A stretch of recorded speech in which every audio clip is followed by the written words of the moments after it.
Yo, what is up? Hey, y'all, it is your friend, your neighbor, your homie, Damien Howard with SEL Plus and Together Chicago here with another Village Talks segment.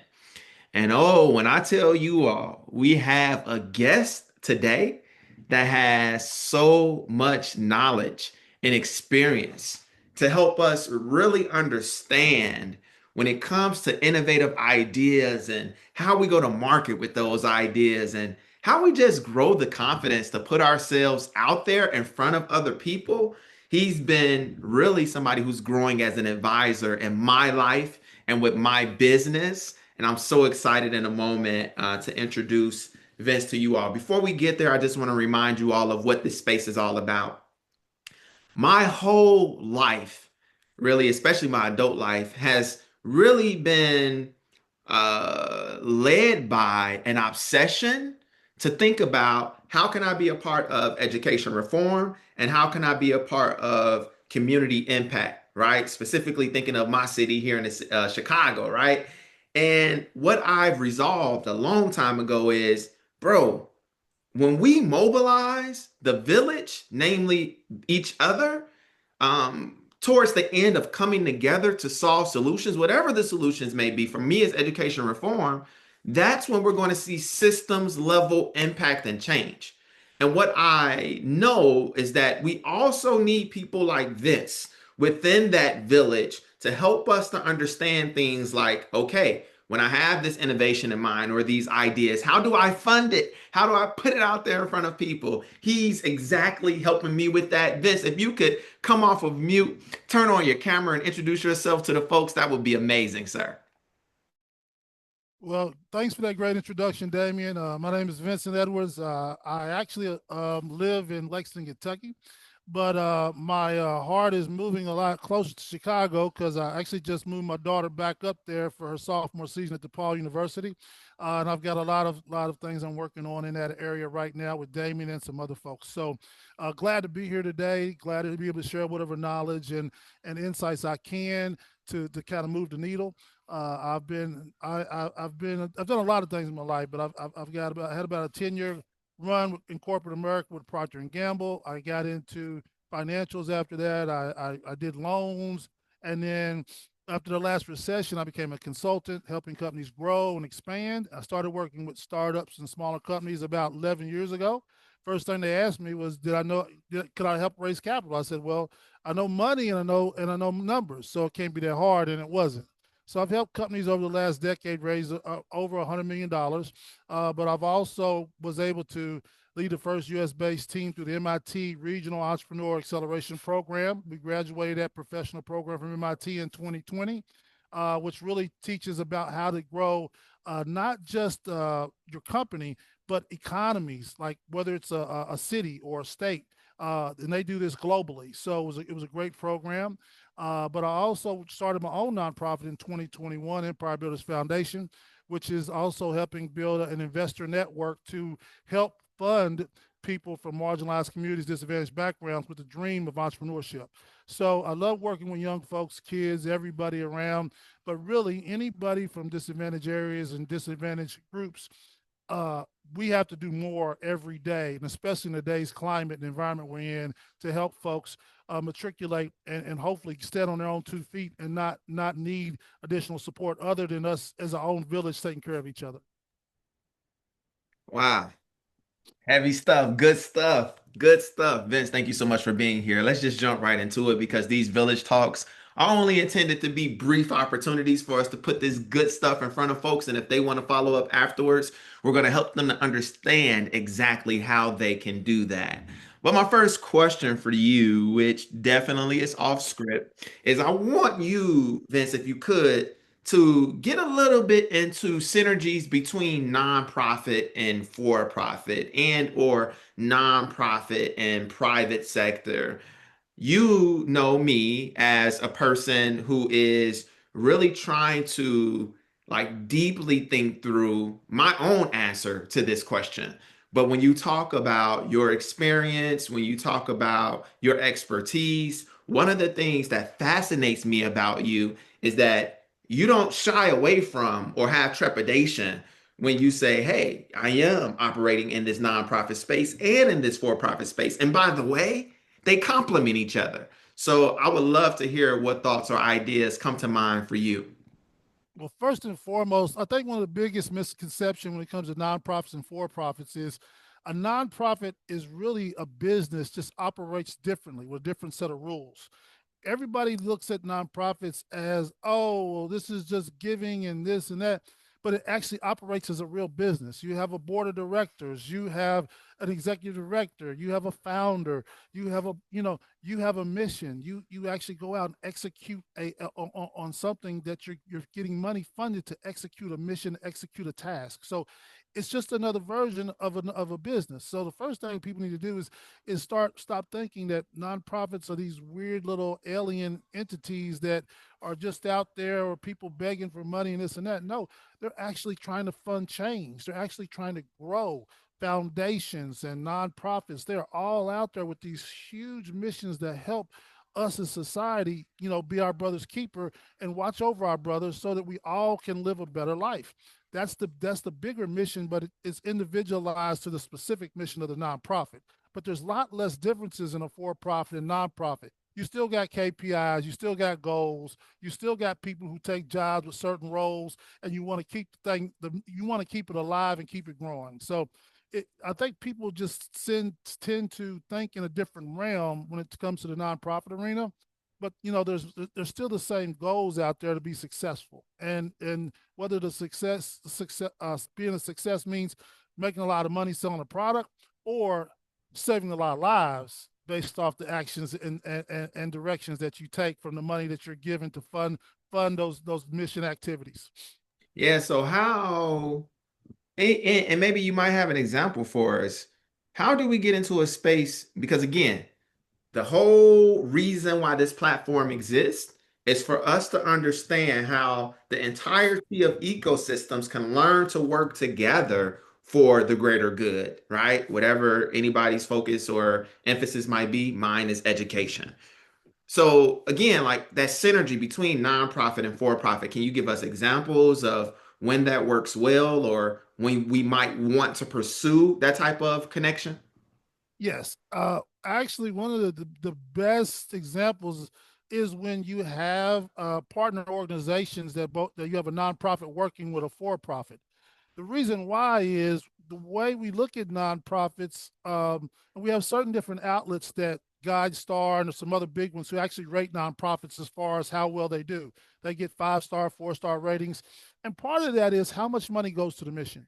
Well, in many cases, if you can tag team for profit with a nonprofit, you can have the for profit cover a lot of services, which then doesn't count against the amount of money that goes to the mission, the percentage, because you're paying one entity to do a lot of basic services versus hiring a bunch of people who would then come off of the money that would be looked at as being allocated to the mission.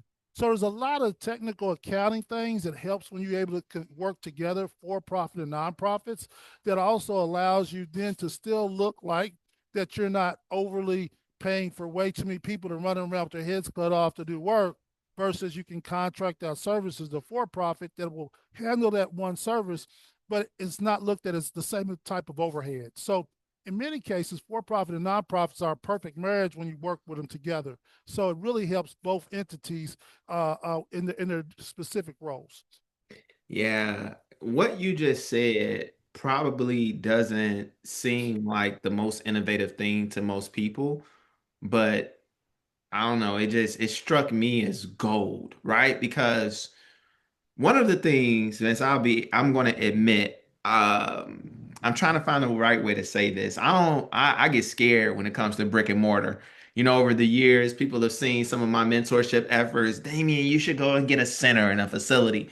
And what I've seen time and time again is people will have capital campaigns and they can raise multi-millions for brick and mortar. But yeah, the spend to kind of keep these things running is very significant as well. So your point on being open-minded to say, yeah, maybe a building might help us, but maybe we could partner with an organization that already has a building or already has a service And ultimately, from an accounting standpoint, we're actually going to win and be able to accomplish the same goal. So, man, that was super helpful just to hear just to hear you talk through that. I want to advance the conversation to this next question that I try to ask everybody.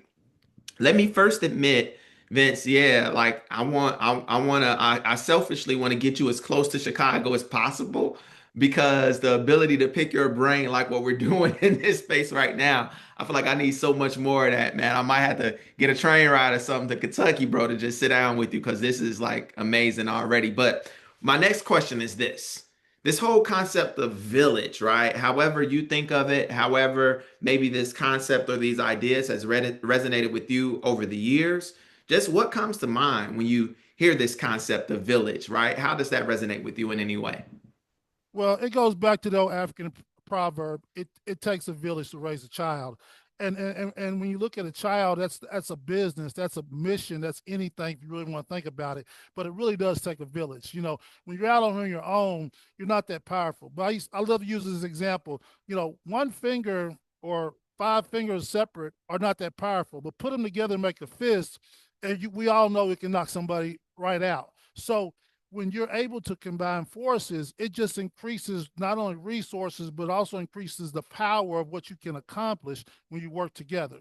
And the more people that we have who can collaborate and successfully work together, the stronger we become, the more unified, and also the more things we can accomplish as a group, as a people, as an entity, you name it. Yeah, well, let's have some real talk here. Like, this is the part of the segment, whereas I would have historically, hey, when have you seen instances where the village was an amazing thing and it helped people to thrive in this way? But I don't know. I feel inclined to ask you a different question, and I might switch this question up in the future as well. It's so intuitive that the concept of village is what we need for what I called out earlier. The language I use was systems level change for ecosystems to be impacted. But in many instances, that ain't happening. We don't see Right. people coming together in the way that we're talking about right now. So, Vince, let me mute my mic and I want you, please, to speak to what is the struggle there? I even think of historically, right? Like Black Wall Street, right? And, for folks to say, we are going to come together with a commitment to drive economic mobilization and how amazing that was for a period of time when we saw people willing to come together. We think of the civil rights movement for folks to say, hey, we want equity in these certain ways and we're going to demand it. We see so many historical examples of folks thriving when they're willing to go beyond their silos, yet and still, Vince, it is so hard. I wonder what's your reaction to that? Well, it's a huge issue, especially in our community. But it really goes back to our ancestors being brought over on the boat and a lot of other issues. From the moment we hit the ground here in America, we were torn apart. Our families were torn apart. Our base, things that we studied and learned, and our foundations were torn apart, and it was rebuilt over the last 400 years since we've been here.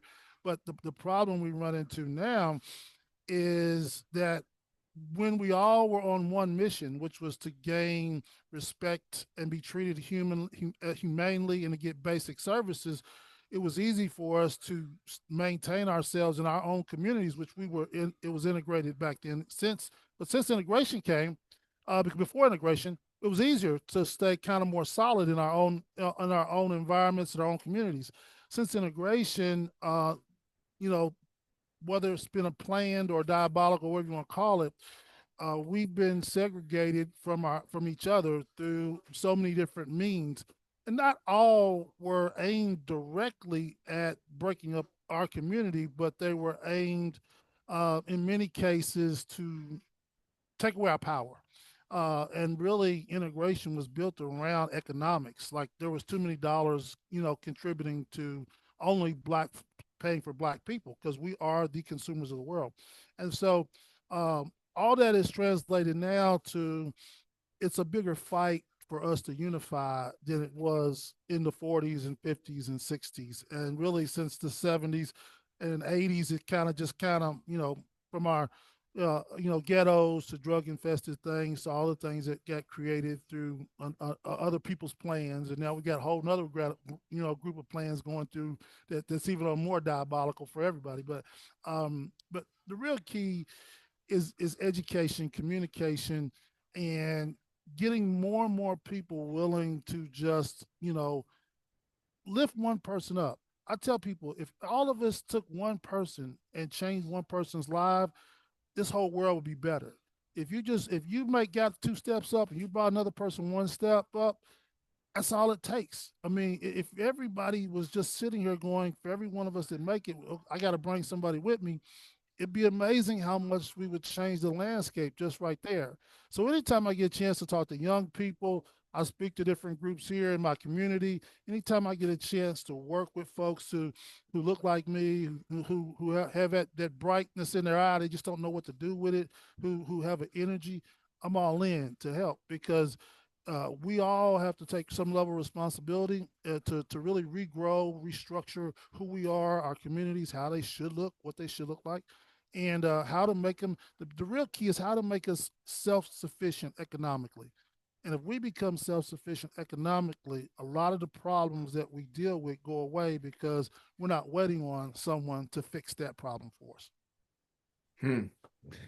It's a lot to chew on. Just a little bit. Yeah, yeah. So, excuse me. So, Vince, to press us forward, I'm curious. I want to give you this magic wand right now, which is a wand I give all of the guests towards the end of our segment, and you point that magic wand at your business.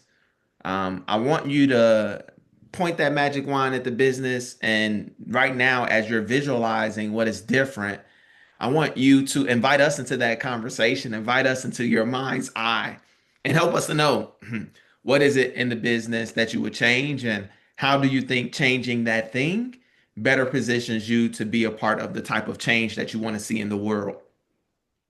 Great question. Well, I have a for profit and a nonprofit. But the nonprofit is where my heart lies at this moment more so. But that magic wand would be pointed at me continually to build out my investor network, who would be people who are favorable to support businesses like yours, like mine, like all the folks who didn't come from money, didn't come from, a silver spoon in their mouth. Help fund their ideas. Help them grow through not only funding their ideas, but coaching and consulting to be successful. The more we help ourselves, the better we all are off, and to see more examples. We do celebrate some of these examples, but the real question as we celebrate the people who make it, are we trying to make it also where we give back and everybody's kind of pulling that person up? So for me, I just want to build this incredible investor network through my nonprofit that would be willing to fund and support people that look like me and you and others from disadvantaged areas have a shot to go out here and make a difference. You know what I greatly appreciate about you. I think of, from a biblical sense, this parable of the talents. An investor came and said, I'm gonna give you one, I'm gonna give you two, I'm gonna give you five. Like, go and invest, be fruitful and multiply, right? And the whole thing was, we're all endowed with some gifts. And the question is, what are you doing with what's in your hands right now, right? And what I can attest to, Vince, because I, again, have been a recipient of your heart and your heart's willingness to pour out and to give to others, that you're not waiting until your magic wand is doop, and things kind of change in this grandiose ideal way. You're saying, no, in my hand right now, even though I don't have all of the investors in my investor pool, I have some. And you saying, hey, Damien, I'm gonna take you along and I'm gonna get you a meeting with some of these folks. Damien, I'm gonna look at your deck and give you suggestions and ideas on how you can be more polished and present yourself to the world. So I just want to say salute to you and kudos to you for not waiting until you get the magic wand to do magical things for those who might be 1 or 2 steps Let behind me you. let me say this one thing, Damon. You gotta love the journey because when you actually get there and you're sitting on the top of the mountain, what do you really do then? So the journey is part of this whole thing. That's the every step that you take in the right direction is part of the celebration. You know, every smile you put on somebody's face is just another check mark. So you gotta learn to love the journey. So you gotta love the work, you gotta love the journey, you gotta love people. And if you do that, if we all could do a little bit more of that, and you know, we all have our issues and we all go through down periods and depression and when things ain't going right in our own lives, but the more we can stay focused and stay together and really just move the needle, it'd be amazing what we could accomplish as a society and especially as in our culture. I love that. I love that. And I'm so excited to put this out and to the airways so that people can get this energy boost that's coming from this conversation today. It's truly electrifying for me, and I trust that it'll be such for others as well. So, Vince, we're at that time where in a moment I'm just gonna say some parting words and ask you if you wouldn't mind to kind of cut the visual back off the same way we started. But before we do that, my friend, I wonder if there is anything that you did not say that maybe right now your heart is palpitating and it's like, there's one other impression that I want to make. I need to make it before I leave. Whatever that is, you have the floor, sir. Cool. My last thought, then I'll just keep it real simple, and that is, if you got a dream, go for it. Try to make it come true. You know, it's when we give up and when we lay down, that's when dreams die. But if you keep that dream alive, you keep that hope alive and put some work toward every day. Rome wasn't built in a day, but it was worked on every day. So just keep the dream. If you got a dream out there, keep it alive. And you can find people like me and you and others to help them achieve those dreams and those goals. That's the last thing I'll say. Just keep your dream alive.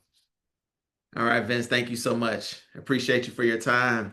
I'm sure we'll connect. If you can go offline just for a second and I'll jump back in. So, y'all, that was episode 2 of Village Talks. And we're getting to a point where you all are starting to see this weekly regularity. So, some of you all are like, man, Damien over there is facilitating a dope thing with some dope folks. And maybe you are seeing yourself as one of those dope individuals who should be a guest in this segment. I'm like, hit me up, let me know that that's the case, and let's have a conversation. The village is better as we continue to share ideas, express those ideas, and then leverage what we're learning here, activate what we're learning here, go into the market, go into the world, and just continue to be dope folks. That's exactly what we're trying to do. With our work, literally having our hands on some technology that is making tailor-made suggestions for young people, saying, hey, this is what I want to do with my time, what I feel I have the capacity to do, in addition to mobilizing mentor figures to go out into the space and help kids. What are you doing? How are you using your assets to be a blessing to the village? It's something that I hope you would be inspired to think about after watching this webcast. All right, y'all. It's your boy, your friend, Damien Howard, signing off with another iteration of our Village Talks. Peace out.